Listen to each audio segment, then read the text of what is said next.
Welcome, everyone, to the Midnight Frogs podcast. Today, we are celebrating the third-year anniversary of the team's formation.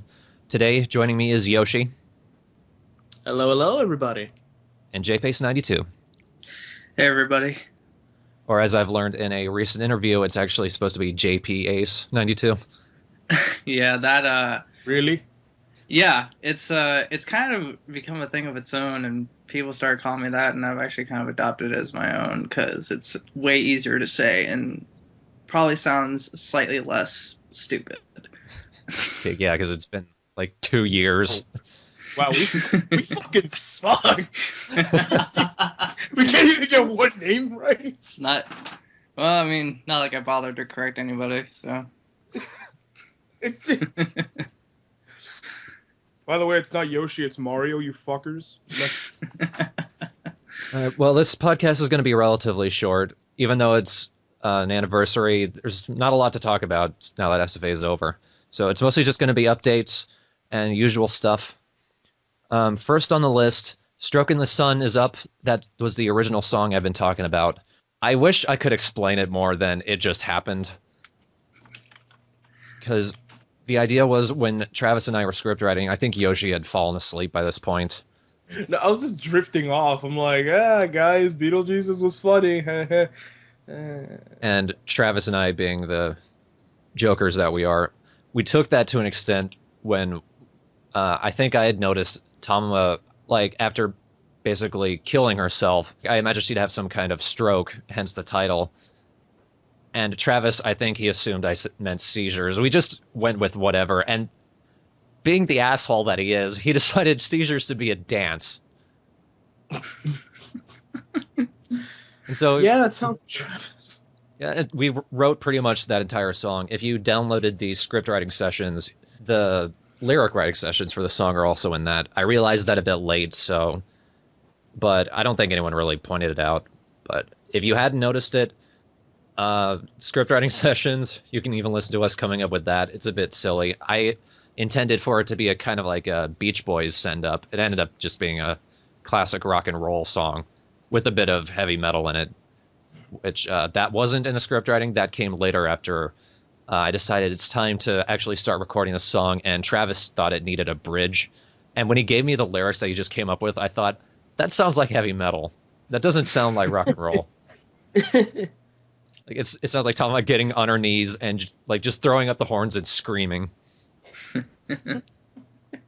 You know, the song actually reminded me of that one scene in Fairly Odd Parents where like Timmy had like a little radio thingy in his head so he could like read everybody's thoughts.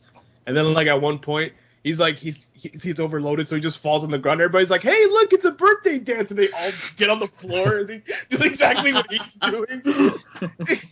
So that was that, and Stroking the Sun is the final SFA video probably ever, which means the SFA chapter of the Midnight Frogs history is officially closed.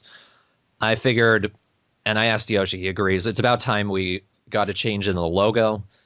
We're still coming up with ideas, but expect within the next couple days, we're going to have a new Midnight Frogs logo, not one related to Sgt Frog, and probably like an original logo that we can actually put on stuff. Mm-hmm. We'll see that in a little bit. Well, even though Sgt Frog's over, it's not like over. I mean, there's still the blog. Yeah, there's still Ask Eurodoro. And that's canon, by the way. It is. Takes place immediately after SFA. So if you really want to see the series continued, go to the blog. As of the most recent update, Kararo is in it. So he'll be joining Giro and Doro on their little journey with this next update. It should be fun. I'm willing to go back to playing the voice. I have a prospective cast list for Tamers Abridged. We haven't properly started on script writing or anything, so I've decided to come up with who I think would be good to voice for who. None of these are confirmed just yet. I think only one or two are. But if you've seen Digimon Tamers, these are the voices I have in mind for each character. I will be attempting to take over Takato, Henry, and Guillemon.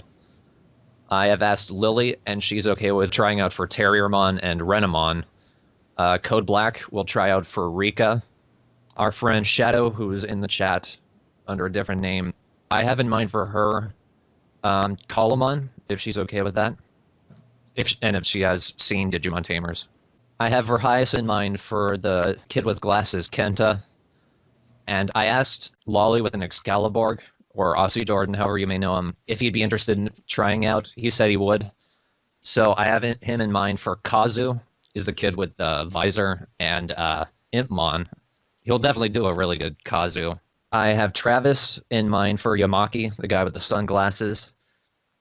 And I think Revi would do a good Riley. She's one of the girls who works at Hypnos. And later on in the series, she turns out to be Yamaki's girlfriend. And this is an idea I'm still ironing out, because I'm pretty sure it won't work, but I think it might be funny. Yoshi as all of the parents.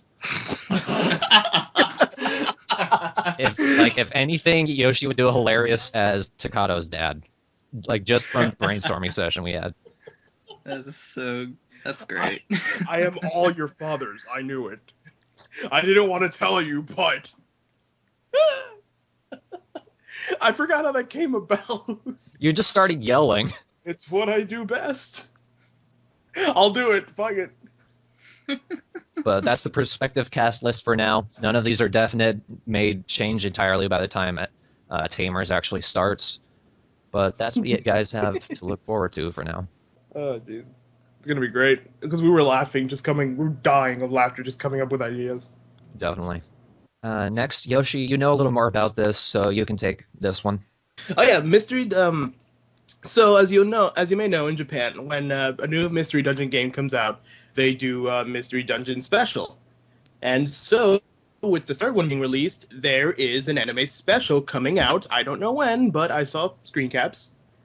And Oshawott is main character, which we guessed. And that means that we're going to be doing another Mystery Dungeon special. Isn't that great? Sweet. The only requisite we had was that Oshawott be in it, and he's in it. That's it. 'Cause we've been throwing ideas around for that like forever ago. I think I was in high school when we did that. When we were coming up. I've been out of school for 2 years now? Well, almost a year. No. Yeah, a year. So it's gonna be about the new 3DS game that's coming out. I think Pokemon Magnagate or something like that. It has a weird title, but it's about that, and his partner is Pikachu, so probably get, Verheis in that. Oh, awesome. And it'll be great. Nice. I don't know when it comes out, but I saw the screen cap, so I figured, I mean, they wouldn't lie to me like that. If you find the right torrent, we could probably have it out before the special itself. It's a female Pikachu. It is?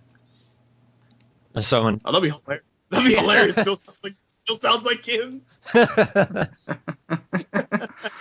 I kind of want that to happen now, honestly. We'll just, even if it's male, we'll make it female just for a laugh. Right? I'm down for it. I don't know about you guys, but... Sounds great. Sounds terrible. All right, that's it for the Midnight Frogs. Next, the Straw Hat No. The LPs will be returning soon. I got distracted by finishing up this semester of school and finishing off SFA. Now that that's done, I can get back to working on Skyward Sword. I have the next 2 parts edited, and I sent that to Yoshi and Travis. I can also get back to the Bomberman Mega Thread. Up next will be Super Bomberman. Don't know when that's going to be because I need both Travis and Redundant. And Travis has been busy lately, and Redundant's out in the UK. But those will be returning soon. Interesting development. The Straw Hat No channel will soon be becoming a YouTube partner through Necessary Gaming. I signed the contract. I've taken care of everything. I just need Necessary Gaming's main company to go through the channel and find any potentially copyright infringing videos. The only ones I can think that would be that are the Retsuprays, and I really have no connection to the Retsuprays. I really have no qualms with getting rid of them. I'm not that happy with them. Me neither. And I'm only in contact with one guy, Mr. Failgame, and his Retsupray that's still up is the only one I still like. And if I got his permission, it could probably still stay up. So just be prepared to say goodbye to the Retsuprays. If need be, I can just upload them to my Mediafire, and you can download them from there. But yeah, now we're kind of partners in a way. Almost. Does that mean we'll get? Does it? Yeah. I mean, doesn't we don't get $1 million, but then again, nobody actually does. So, yay. Yeah, this means we'll be getting paid. Well, it's basically ad revenue. It's not much different from how it is now. It's just I don't need YouTube's approval first. Now it just kind of comes and goes, and then and their channel's gonna be like, there's a whole bunch of other people there too, but Yeah. we're the gooderies, so yeah.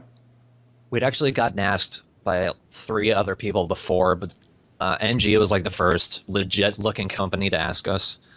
And thankfully, their partner policy doesn't require us to censor ourselves, and we don't have to follow any schedule, so the channel's really not going to be any different. The only change I can expect is that the rates of praise might have to go down. And I already put most of them on unlisted anyway. But yeah, so that's pretty cool, actually, in a way. I mean, yeah, we get some little scrap money, but still, whatever. If anything, that'll get like more people to watch. That's pretty awesome. It is. And that's really it for the Straw Hat. No, NG is taking its sweet time going through the channel, but that should hopefully be happening soon. You just opened the page and left. Well, yeah, they have videos. Well, nothing to see here, gentlemen. Here's your partnership. We literally give these away. You are not special. Fuck you. Oh yeah, the channel gets a banner if we want.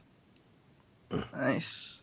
I guess. We'll probably ask Tempe first, though, Smash. Right? That's it for gaming. Now for some personal stuff. Once again, this year I have a top 5 list of my favorite albums of 2012. First, a special mention. 2 of them, actually. Unorthodox Jukebox by Bruno Mars. Purely for the fact that it's a hit pop album, modern pop album, that not only doesn't make me furious, but I unironically liked and enjoyed listening to. I realized the very first time I was listening through it, the only reason I like it is because it's a complete rip of so much better artists. The best song on it, Locked Out of Heaven, is basically The Police plus synthesizers. And I think half of the album is like an impersonation of Michael Jackson. But it's still better than just about everything being shat out lately. Really, it just made me wish, if anything, people would rip off good artists now for their hit pop albums. So Bruno Mars, Unorthodox Jukebox, not original in the slightest, but it's good. I give good more credit than just being original. It's the only reason I like Oasis's What's the Story Morning Glory at all. And next, Ogre You Asshole, 100 Years, or Hyakunengo. The only reason this is in the special mentions and not on the list, because I'm such a fanboy of those guys, is because I haven't actually been able to hear the entire album yet. It's not on iTunes. It hasn't been uploaded to YouTube. There's no torrent or anything. But the few songs that I have heard, it's Ogre You Asshole. They're a little more mellow now. I mentioned them in the pre-show. Ogre You Asshole, they're a post-punk guitar pop band from Japan, so you can't understand a word they say, but they make great guitar lines, great melodies, and you can tell what influences they have, but they meld them together and not just imitate. They don't imitate, they assimilate, which I think is something more bands should do. And well, if I had been able to hear the entire album and it was at least as good as their previous stuff, it would be on the list. But I haven't. I do highly recommend you check out Ogre You Asshole. They have 3 albums on iTunes. They're all relatively short, but that also means they're cheap. So go buy those. And now for my proper list, my top 5 best albums of 2012. Number 5, Driftless Pony Club Magnificent. This was recommended to me by Smash. I was kind of dubious about this, but I actually ended up really liking this. It's kind of like, they're kind of like Ogre You Asshole in that they're an indie guitar pop band. Where Ogre You Asshole focuses more on the melodies, Driftless Pony Club is definitely more lyrical. Reminds me a lot of They Might Be Giants, and it's pretty humorous. The lead singer, which I think is one of the more standout aspects of it, the lead vocals, he's kind of sounds nerdy, not nasally, but he sounds like a guy who spends time on the computer. And I like the sound of it. Not a bad song. Some like one track. I wish I could remember the exact lyric. He makes a rip right at the start of North Dakota, which made me laugh out loud, and it's actually really funny. It is a good listen. Driftless Pony Club, magnificent. It's been uploaded by their fans to YouTube, so check that out for free. And if you really like it, properly buy it. It's not. I think it's on iTunes, but it's an independent release, and those are the ones you really have to support. Next, 2012 or MMXII by Killing Joke. Killing Joke are one of those bands that they're very good, but they only have a few albums that are great all the way through. They either have a very good album with one or two stinkers, or it's a good album all the way through, but it doesn't take enough chances. 2012 is the latter. There's not a bad song on it, but compared to their previous album, Absolute Descent, which sounds like a band who are completely revitalized, 2012 is kind of them resting on their laurels a little bit. I do really like the overall sound and atmosphere of this. It's dark. They use nice synthesizers to either provide some very angry rhythms or some very thick, haunting atmosphere in the background. For anyone who has heard Killing Joke before, I can compare it most to their 1992, I think it was, album Pandemonium, which was kind of like them taking back influence from Ministry, because Killing Joke were big influences on Ministry. Starting with the 90s, they started taking influence back. This mostly sounds like an extension of that. It's not the most original thing. Killing Joke have this bad habit of having their entire choruses be their one-word song title. Like in this case, one song's called Rapture. The chorus is the singer Jazz Coleman screaming out Rapture for several beats. That just seems lazy to me. But again, still a great atmosphere, not a bad track on the album. Definitely worth the purchase. Number 3, Hot Cakes by The Darkness. I don't care what anyone says. I fucking love these guys. They're a glam metal revivalist band. They don't give a fuck, and I love that. They're a party band. They're jokesters, and they just punch in guitars and let it rip, and it's always fun. Hotcakes, in this case, it's a return to the sound of their debut album, Permission to Land. The guys have cleaned up their act a little bit. It's not quite as good because Permission to Land was just a punch in the face. I know it sounds stupid to say. It sounds a little generic. That's kind of what The Darkness are. They just don't give a fuck. They do what they do, and it's just fun. And I actually like that they have a proper heavy metal song on this. What surprised me is that it's actually a Radiohead cover, which I didn't expect. So Hotcakes, The Darkness, I loved it. I don't care if they're a send-up of a generic glam metal band. They have fun, and they're fun to listen to. Number 2, Utilitarian by Napalm Death.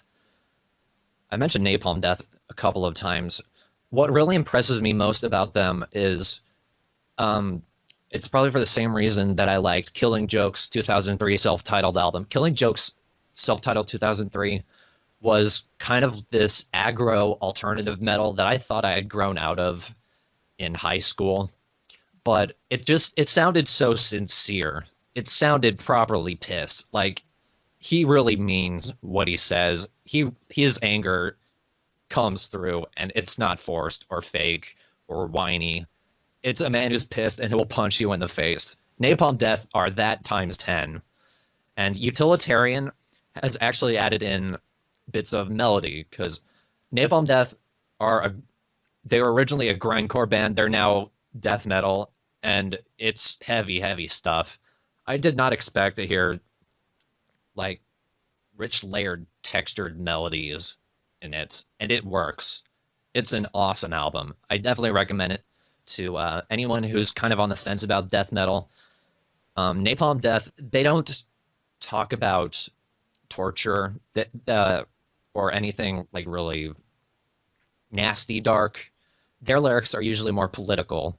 My personal favorite one from them is Smear Campaign because it talks about religion, but from a position not usually taken when it comes to talking about religion, the moral and personal aspects of not believing in something religion, which is something that I don't usually hear about. Usually the moral and personal aspects are taken by people on the religious side. So it's nice to hear it from the opposite side. And in the case of Utilitarian, we're talking about the ways in which we live our lives.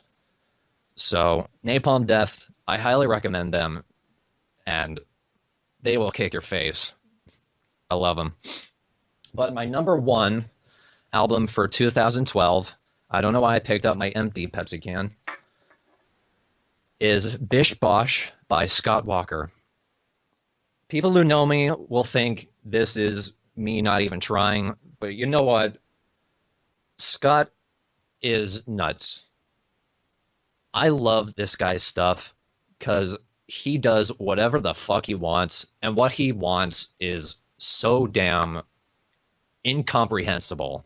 His last two albums have been this avant-garde, rich nightmare music. Because sometime in the 70s, after this period of writing middle-of-the-road garbage, something snapped in him, and he just started writing about the things. He just started writing nightmare music. And it sounds like nightmare music. Like, you think the darkest heavy metal shit is that. No, it's those periods where you don't hear anything, and then it's just everything explodes on you. And almost with little to no distortion. It's organic and everything. In the case of Bish Bosh, it's actually very sparse.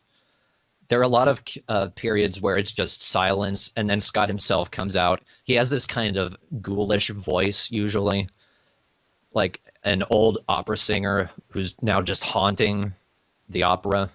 But Bish Bosh is actually also kind of playful.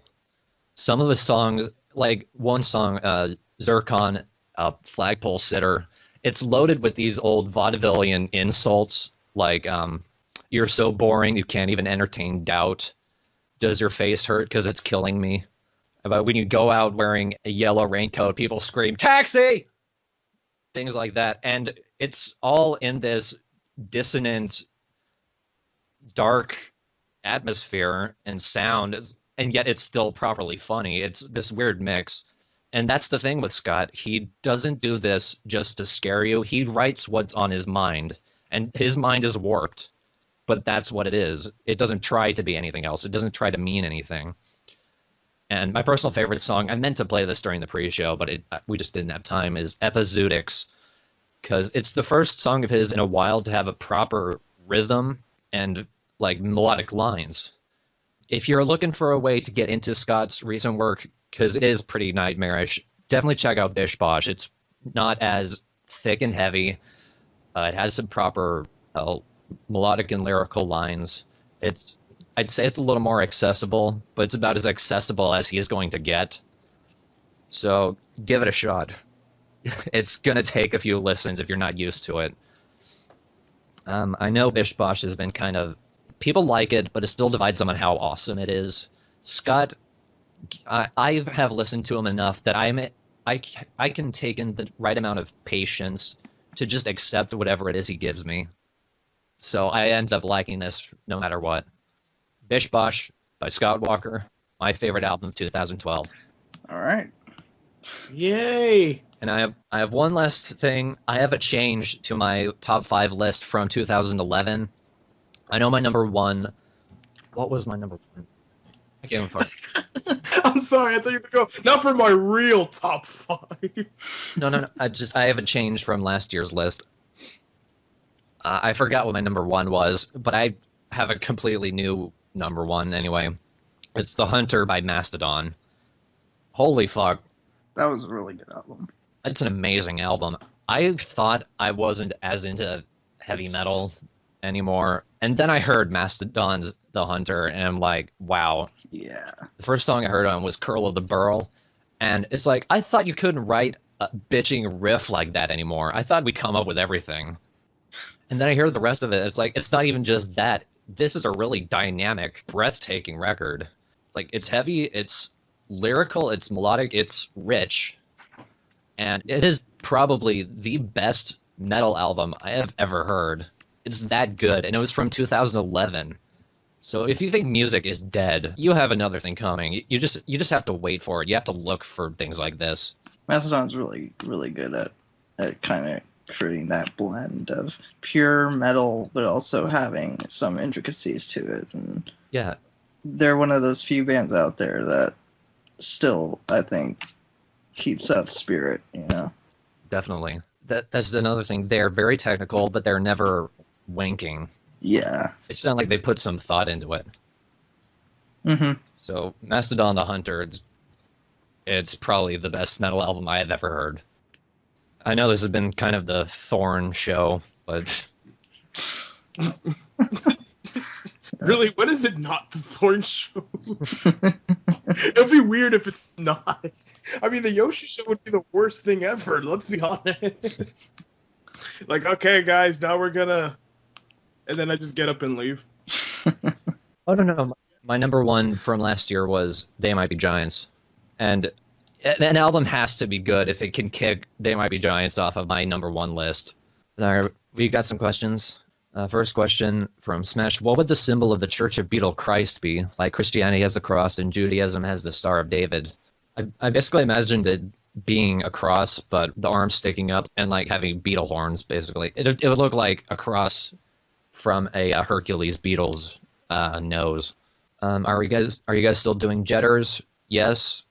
Not gonna work on that in a little while though. I want to get Tamer started and get the LPs moving again. Why doesn't Saburo talk? Well, back in the day when we split from Fat Man, he was originally doing the voice of Saburo. I think he had in mind just doing him as a drunk Irish dude, which would have been terrible. So we just decided, let's just leave him without a voice. And then when season 2 came around, when we'd started crediting Mr. Failgame as people who either don't talk or don't even show up, I thought it would be a hilarious idea to have him actually voice Saburo for the end.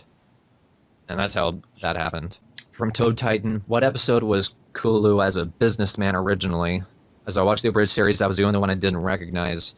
Yoshi, do you know what episode that was?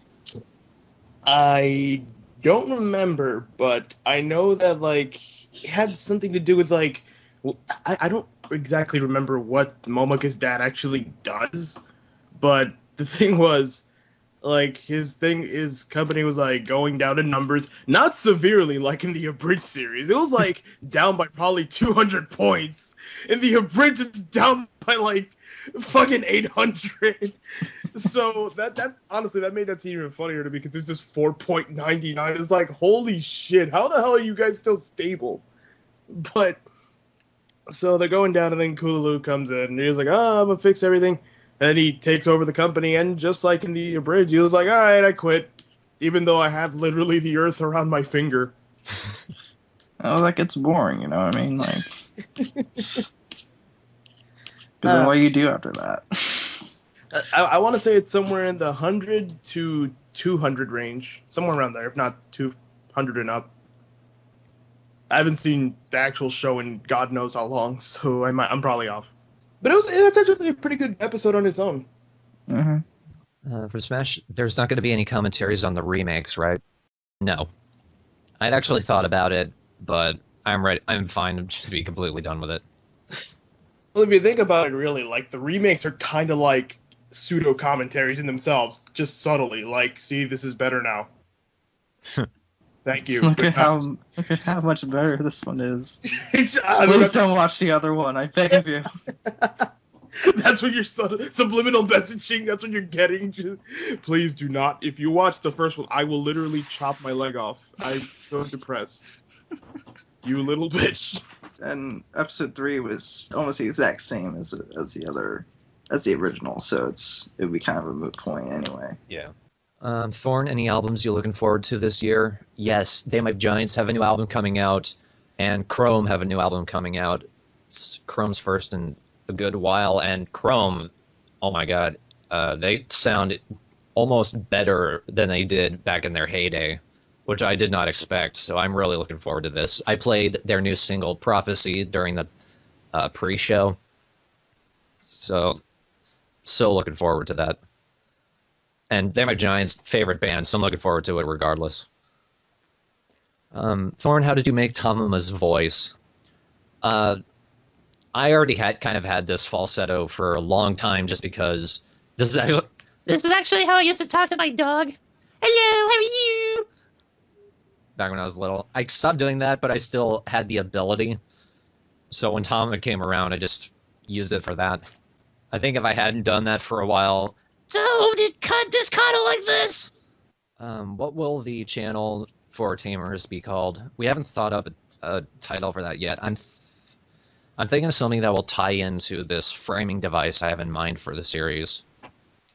I'll talk it over with Yoshi in a little bit, but if I were to say any more, it would probably kind of spoil the series.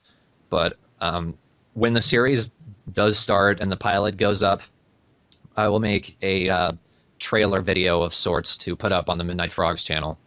And Thorn is Neverhood still in the pipeline? Yeah, it is. With the setup I have, I can actually record that now. It's not going to be anytime soon though, but it is a possibility now. So yeah, I probably will. Any game streams ever? Well, not for me. My computer can't handle it. Well, actually, the funny thing is, I actually kind of thought of doing one, since one of the things I got for Christmas was One Piece Pirate Warriors. So I kind of figured, like, hey, guys, want to watch me beat up pirates? That was kind of an idea. And I've also thought of doing Brawl streams again. Because, like, Shadow's boyfriend, like, wanted to play, and then, like, I totally beat him and shamed him, and then she broke up with him, and yeah, it totally happened. She's not saying anything back, so it's confirmed. What fanfics are you going to read next? You're assuming we're going to. Are they thinking about me, like, on my channel? We were going to reread the Keeley fanfics. Yeah, we did a few of the chapters, actually. We gotta finish it, is the thing. Yeah, I might want to redo those, actually, with more people. I'm fine, because I was doing Koyuki in a British accent. a shitty one on purpose, but still. Hidden in the Code died, I'm sorry. Here's the thing about Hidden in the Code. Like, I did that because I was like, oh, I'm gonna teach everybody about video games, but, like, literally, there's, like, 30,000 other shows out there. And, like, while I would, like, put, like, a little humor aspect to it, you could just watch Pop Fiction. They do a good job. Or just Gaming Mysteries. Or, you know, like, the other 30,000 different shows. I don't know. It was, like, I had the... And, like, it probably would have kept going because I had the script for the third one done. But then, like, my computer went to shit, and I'm like, wow, I don't remember any of that, and I didn't save it, and I'm like, fuck it, I don't even care anymore. And if I'll ever do it again, probably not. Like, it was fun to do, but, like, I don't know. Like, you probably didn't know this, but, like, actually, it might have been obvious, but, like, the 2 times I recorded that, I was sick both days, so... I don't know, I think it's telling me, don't do it, Yoshi, you're gonna fucking die if you do that. Any web reviewers you like? I do like Pro Jared. I like Jared on when he was doing name tags on Screw Attack. When he became my favorite Screw Attack. Actually, but he's not even there anymore. I didn't know Screw Attack.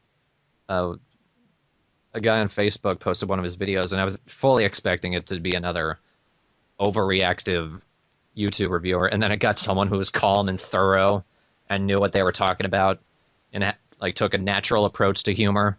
And it was like, I did not expect to like this, and it's actually pretty good. You should see Mario Party After Dark where he's getting drunk. I love it. Yeah, DM Jared. There's also a music reviewer on YouTube, Anthony Fantano. He's under the channel The Needle Drop. I found him for his review of Scott Walker's Bish Bosh, and he's also very thorough and no nonsense. He actually talks about the music, doesn't let other things get in the way. And he tends to know what he's talking about. So I quite like it. And, you know, there's still the classics like Angry Video Game Nerd. Like, yeah, and it's probably old and tired by now. But the thing I like about James is that, like, sometimes, like, he has a bunch of other things he does. It's not just that. Like, he actually does films and, like, other things besides Angry Video Game Nerd. And, like, things where he, like, talks about, like, the past, like, where he reviews, like, like he goes through his old videotapes from the 80s and stuff. And like I really like the videos like that because he's not just a guy that's like, ooh, I'm angry video games. Like that's really just a character. Everything else he does is just fantastic, and I like hearing him talk. I love James. I liked Jontron. I did find one really embarrassing video of his 10 most overrated games. Apparently he took it down, but someone re-uploaded it and was like, yeah, I can see why you took it down. This is pretty bad. I think I might have saw that one. What was it? What games were on it? See, he had Left 4 Dead on it. He had Assassin's Creed. Yeah, I don't think I saw it. I saw it then. Yeah, and his number one was A Link to the Past. Wow. Oh shit. He's gonna get. Okay, good thing you take it down. It would have been cool if he had some decent points for it. His entire point for it is, if you like this, you're wrong. He really didn't go into enough detail. He didn't have any detail. It was so bad. I like John mostly because of the faces he does. Like, where he just stays emotionless and he just kind of stares blankly. Like, with that creepy smile of his. Any modern TV shows we like? Gravity Falls. I think it's a pretty neat cartoon. Besides Doctor Who, I don't know. Yeah, probably Doctor Who. I like Community. I'm trying to get into that. I haven't seen. I have like all the first season, but I haven't seen it yet. I like Adventure Time. One of my favorite shows of all time was Weeds, but that ended a while ago. I loved it. Oh yeah, I like Weeds. It's not modern, but I recently discovered Firefly. I love Firefly. I'm personally a fan of Joss Whedon, so. Moses also asked if anyone can join Mind Antivirus. Presumably, yeah. It's mostly electronic artists on it. I was kind of the wild card when I joined. My label boss, Steve, is open to expanding the label. So, like, as long as the artist is good and has some good ideas, I think he'd be open with sending a demo. I imagine there's a place where you can advertise your stuff on the forums. You know what I miss? I miss Fox Family. They had a lot of good shows on it. Oh yeah. Remember those days? I remember Kids WB. Yeah, before the WB completely like vanished off the map, and I like how it started as Kids WB, and they were like, "All right, now it's gonna be weekdays too," and they're like, "Oh, that's kind of cool, not bad." I was like, "Okay, now we just completely died." Oh, great! And then friggin' Fox Family died, then it became Fox Box, then that died, then it became 4Kids TV, then that died, and then it became this weird thing on, I think it's on Channel 11 now, where it's just 4Kids TV again. What I miss about Fox Family was that it had actually good shows on it, but shows people don't really talk about anymore, because I think they were all imported from Canada. Hey, Digimon was on it. Yeah, I think they had Digimon, they had Monster Rancher, and they had, what was it, Anaconda? One of those shows. Yeah, I remember that. Holy shit, you guys remember the Donkey Kong Country TV show? I remember that. oh man, that is. Wow. Every time Donkey Kong would talk, his teeth would come in and out and just retract. It was more than a little horrifying, but I mean, and how they would randomly break out into song for no good reason. We gotta save Craigie, and we're gonna go to the Donkey Kong bananas, and it's just stupid. Angela Anaconda, that's it.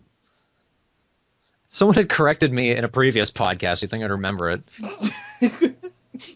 They had another one I liked. I think it was like, "What's the Deal with Andy?" I know the main character was named Andy. Well, it's like, I would the watch fucking title. Well, you know, and I liked all of these shows. It's just, I don't know, they're on DVD. I can't find them anywhere. I miss those. Like, it's a part of my childhood that doesn't exist. Oh, and Flint the Time Detective, I think. Yeah, you mentioned that. The dumbest It had the worst theme, but it... Oh my god, I think I only watched one episode. It was like, even as a kid, I can't like this. I remember there was a cartoon called like Sherlock Goes to the Future or something. When he would, I vaguely remember something like he that. somehow like got not frozen in time. Yeah, to the 22nd century, he got like propelled forward somehow, and he solves crime in the future, and he somehow still wins. Even if that were to happen in real life, that would not happen. Right? Doesn't even suffer culture shock. He's just like, well, I'm in the future now. Oh, and Metabots, yeah. Yeah. I love I Metabots. only saw like one episode of that. I remember that was pretty big for a while. All these shows you love as a kid and they just die. That actually happened to me with like some of the Nickelodeon shows. Like I remember like, oh, I used to love Doug, and then when they brought the 90s block, and then like I saw it again, I'm like, Doug is about a fucking loser who can't do anything. he literally can't do shit. I don't get it. Even like I even remember him failing in his fantasies. Right? Like being like, come on. like this guy is the worst kind of failure. Like, come on, kid. Just I remember I resaw the episode where like he wears these clothes and like his everyday clothes become popular somehow through a TV show. Oh yeah. And like through the whole episode it's just him trying to like freaking stand out and be different. And then because they keep thinking he stole like the clothes from like other people for like they got on the TV show. And then like at the end of the episode he's like, "Hey, we moved on to something else." And he's like, "Yay, they're not wearing my clothes anymore." The end. And it was Skeeter's clothes after that. Yeah, I was like, "What? Why? It was so stupid." I remember Like, God, everything sucks for me. Oh, it's over. Yay, I'm happy. Fuck you, Doug. I don't care if you're 12, you piece of shit. they even had a movie that came out. Oh yeah. I like it was called the first movie. Like there was gonna be a series of movies. Like it was trying to be Pokemon. Like, yeah, this is gonna be the first movie. Just to be sure people don't get confused. Doug the movie 2000. Doug the third movie. Doug Forever. Doug Heroes. That doesn't even fucking work. Go, Doug. Hi, Tempe. Hey Tempe. Hi. Hello, Tempe. Tempe, J-Pace, J-Pace, Tempe. Hello. She's our team artist. And she's really shy. As most artists tend to be. So we're just talking about our childhoods and how much they were terrible. Yeah, I heard that. Do you remember anything from your horrible childhood? She's still kind of in it. No, still working on it. All right, you're like 4, I forget. No, I'm not. Hey, my birthday's coming up. I'm gonna be 15. Wow, 5! Did you hear that? Oh my god! You wanna go, Yoshi? Yeah, let's go to the mall. Yay! Yay! I'm not paying for anything. I'm just gonna steal it. Okay? Okay. I don't have Yeah. any money either, so we'll just shoplift. I can imagine, like, Yoshi just walks out, the mall explodes. I tend to do that, so I just die for no good reason. Anyone remember Monty Python? I actually don't remember watching that when I was little. And it cracked me up like massively. And then several years later, I watched it again, and I realized they're really testing their audience. All these weird non sequiturs. I believe I saw a bit of the show, and then I saw the movies, and yeah, that definitely solidified me as a fan. I love Monty Python, personally. That's where I came up with the animation style for Snake, Raiden, and Puppet Momika. Actually, yeah, that's what it reminded me of. I know one of my favorite shows when I was little was HR Puffin Stuff. If I think back to it, that was a horrifying show. Yeah, the funny thing was, I never heard of that show until I was like a few years ago, and I'm like, what the fuck, kids show? I never saw it. And it's just it's a guy in a fucking costume and he's jumping around like an idiot, and I'm like, oh, okay. I haven't seen it since like I was little, and then whenever I did see it, they were like, it wasn't airing anymore, so I saw like VCR recordings of it. But I liked it apparently, but thinking back on it now, like if I watched it now, I'd probably like have nightmares. It's pretty weird. You know, I've been wondering, is Barney still airing on TV? I have no idea. That's a good question, actually. I don't know if it's even still... Unless they like reinvented it, Neo Barney or something. Barney's in the feature. He's like a half cyborg. Hey kids, let's talk about the iPad. I love you. You love me.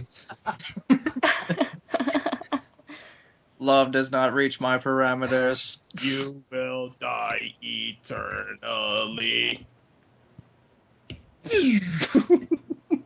Post Barney, he's a zombie now. Barney from I love you. This is an You alternate, taste good.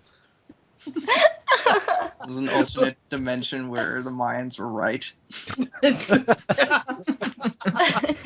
Barney 212.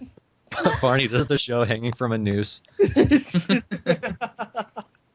world has ended, kids.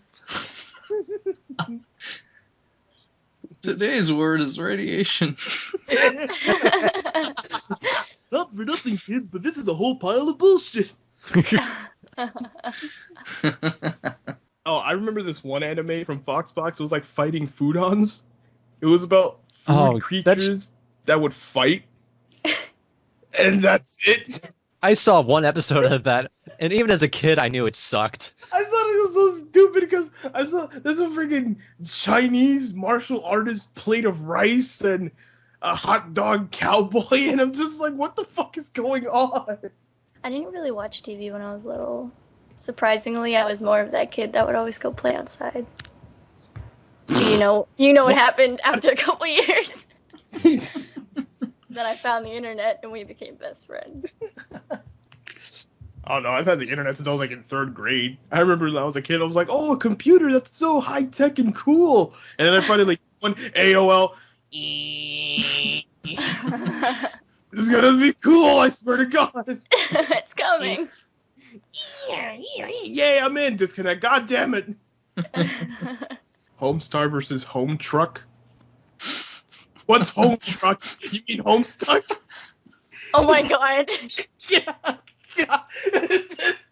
He's standing in the middle of the road. This is a home truck. This is my home truck. And the truck somehow hits him and he just stands perfectly still and it flies around. I sleep in here when I live in the woods. Home Truck. Oh my god. That's the worst Oh my god. Ham steak is one thing, but we say that on purpose. But home truck. Oh my god. Fighting futons. Oh shit, they all turn into trucks? I better finish Act 3 then.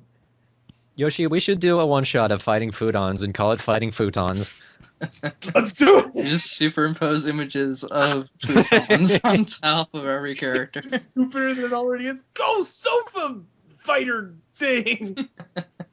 Use the power of leather to win! Oh my god. Just completely serious about it the whole thing. Mix in some gravy! Into your seat! Yeah. No! Those things will never come out! Feel the wrath of my armrest. That's it! Go! Grandpa's recliner! Fold that shit! Take that! Oh yeah, I remember Funky Cops. I never saw it, but I remember it. Yeah, it's one of those things you don't want to watch, but you remember it. Right? Like, you knew they kept giving commercials, but it was like, what the fuck is this about? Well, yeah, cops in the 70s, but, like, would that really appeal to kids? Hey, remember, let me show you a generation you weren't even around for. Oh, okay. I think I got canceled because nobody was watching it. I think it only lasted one season. Something like that. Look at our clothes, we're so hip. I mean, that would probably be cool if it was, like, not on... Then again, there's Black Dynamite, and I think that did it a lot better. Cubic sucked. Oh my god, I remember Cupid. Oh man. Cubics. They didn't have squares that he could turn into shit. Yeah. Exciting, isn't it? Basically, Legos the show. Just, and like, that was really one of the early CGI things. Just, oh god. It was better than Donkey Kong, but still. Even at the time, it still looked pretty bad. Yeah. Cubics, robots for everyone. I remember a long time ago when Card Captors used to be on. Oh yeah. Oh yeah, card captors. And I didn't realize this, but I recently looked at like the TV tropes page, and apparently we got like episode 4 first.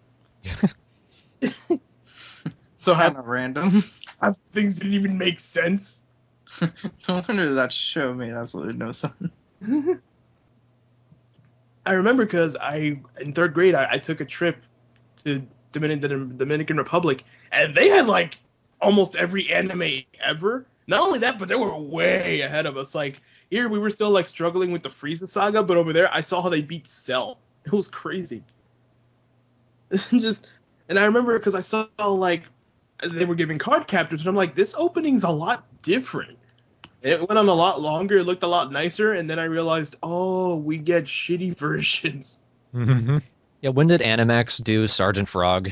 2004 or 5, I don't know. But I remember they only did up to 52 episodes, and then they just never continued it from there. I do know that, like, apparently when Funimation was, like, first doing Sgt Frog, like, apparently Vic Mignogna did Keroro. Really? Oh, he tried out for Caro. Ah. Apparently he was the voice for, like, not the test episode, but another thing before that. Oh, I heard the test thing where it was like all different actors and Vic was Caro. Shit, his voice was horrible. It was pretty bad. Sergeant Kerr! Oh, just stop. I know, I was like, thank God they did not pick you. I said, like, oh, Todd Havercorn, my savior.